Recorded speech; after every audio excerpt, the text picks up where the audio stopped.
Subject computer science, class 8, topic unit 2 binary system, teacher Sarmad Ali, computer science class 8, chapter number 2, topic conversion, method number 1, page number 18 and 90, lecture number 2.3। अस्सलाम वालेकुम बच्चों, बिस्मिल्लाहिर्रहमानिर्रहीम। जैसा कि last lecture में हमने देखा था कि हमने 3 मेथड पढ़ने हैं, मेथड 1, 2, 3। आज हम बेटा स्टार्ट करते हैं मेथड नंबर 1 से, और इसके साथ ब्रैकेट में आप देखिए लिखा हुआ है LCM मेथड। इसकी निशानी ये होगी कि हम डेसिमल को बाकी नंबरों में कन्वर्ट करेंगे, और आप सब जानती हैं कि हमारे पास 4 नंबर सिस्टम है, डेसिमल, बाइनरी, ऑक्टल और हेक्साडेसिमल। तो ये मेथड कवर करेगा decimal to binary, decimal to octal, decimal to hexadecimal. तो अगर ये कन्वर्जन आती है तो आप मेथड 1 अप्लाई करेंगे। Steps to solve method number 1। Point number 1, integer portion जो होल नंबर होता है बिफोर फ्रैक्शनल पोर्शन, उसके लिए जो सोल्यूशन है वो क्या है? Take the LCM of integer number by the base of converted number. यानी कि जिस नंबर में हम उस नंबर को कन्वर्ट कर रहे हैं उस नंबर की बेस के साथ हम LCM लेंगे। जैसे अगर हम डेसिमल टू बाइनरी कर रहे हैं तो चूँकि हम डेसिमल को बाइनरी में कन्वर्ट कर रहे हैं तो 2 से LCM लेंगे। अगर हम डेसिमल टू ऑक्टल कर रहे हैं तो हम चूँकि ऑक्टल में कर रहे हैं और ऑक्टल की बेस 8 होती है तो 8 से LCM लेंगे। लाइकवाइज अगर हम डेसिमल टू हेक्साडेसिमल कर रहे हैं तो हम चूँकि हेक्साडेसिमल में कर रहे हैं तो उसकी बेस 16 है तो 16 से हम LCM लेंगे। तो इंटीजर पोर्शन जो पॉइंट से पहले वाला होता है वो होता है, उसका पॉइंट 1 है कि take the LCM of integer number by the base of converted number. Point 2 है नोट रिमाइंडर अप टू 0, और जो बच जाए उसको नोट करते जाएंगे। पॉइंट नंबर 3 है note answer from bottom to top, और बॉटम से टॉप में हम अपने आंसर को नोट डाउन करेंगे। ये बेटा 3 पॉइंट हमने लर्न किए इंटीजर पोर्शन के। अब आते हैं पॉइंट के बाद वाला जो फ्रैक्शनल पोर्शन है। तो फ्रैक्शनल पोर्शन होता है नंबर विद डेसिमल पॉइंट। तो मल्टीप्लाई करेंगे फ्रैक्शनल पोर्शन को bye the base of converted number. जैसे कि हमने डेसिमल टू बाइनरी में और बाकी नंबरों में बाइनरी यानी कि 2 की बेस से LCM लिया था, फ्रैक्शनल के केस में हम फ्रैक्शनल पोर्शन में in fractional portion number with the decimal portion में इसको मल्टीप्लाई करेंगे by the base of converted number.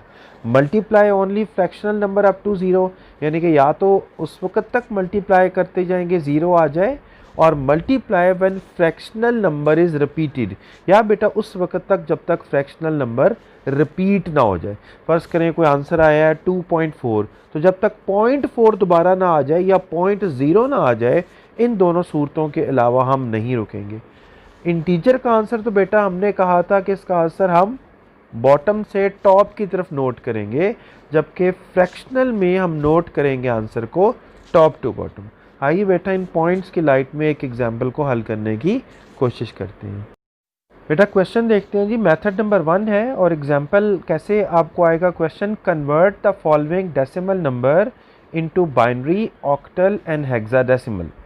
तो हमारे पास एक नंबर है 78, नंबर एक ही है लेकिन इसको हमने बाइनरी में भी करना है, ऑक्टल में भी करना है और हेक्साडेसिमल में भी करना है।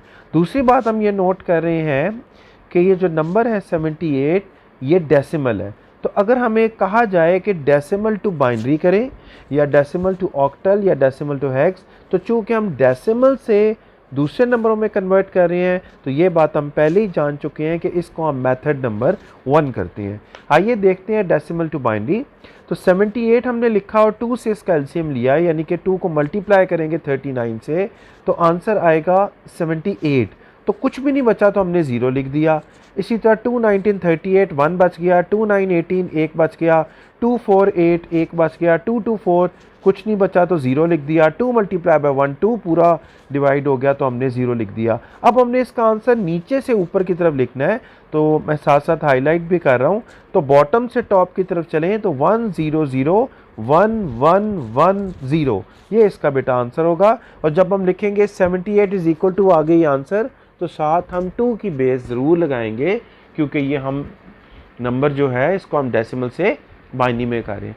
लाइकवाइज अगर हम डेसिमल को बाइनरी में 2 से LCM लेंगे तो ऑक्टल में 8 से लेंगे। अब 78 लिखा, 8 से 9 से मल्टीप्लाई करेंगे, 72 आएगा, 6 बच जाएगा, 8 मल्टीप्लाई बाय 1 8, तो 1 बच गया, तो इसका आंसर होगा 116 और ब्रैकेट में 8 लिखेंगे, ऑक्टल यानी कि डेसिमल टू ऑक्टल।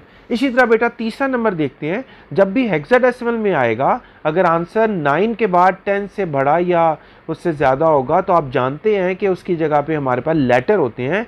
10 की जगह पे A होता है, 11 की जगह पे B होता है, 12 की जगह पे C होता है, एंड सो ऑन। तो इसी तरह देखें 16 को अगर हम मल्टीप्लाई करें 4 से तो आंसर 64 आता है, और अगर 78 में से 64 निकाल दिया जाए तो 14 बच गया।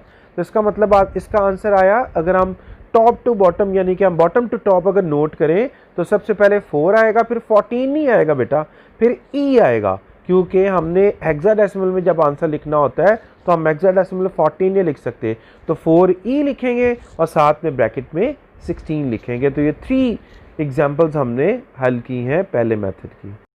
इसी तरह बेटा सेकेंड एग्जाम्पल देखें कि आपने 185.3, अब एक रियल नंबर है जिसमें पॉइंट भी है, इसको डेसिमल से हेक्साडेसिमल में करना है और आगे ऑक्टल में भी करेंगे हम। तो सबसे पहले आपने 185 को लिखा और 16 को 11 से मल्टीप्लाई किया तो तकरीबन आपका 9 बच जाता है। 61 16 और 61 2 कैरी हो जाता है, तो 25 में से 16 निकालें तो 9 बचता है। तो बेटा इसका आंसर अगर बॉटम से टॉप की तरफ लिखें तो इसका आंसर आता है 0B9। अब और कीजिएगा कि इसका आंसर वैसे तो B9 आ रहा है, लेकिन लेफ़्ट साइड पे 0 लगा दे तो उससे कोई फ़र्क नहीं पड़ता है।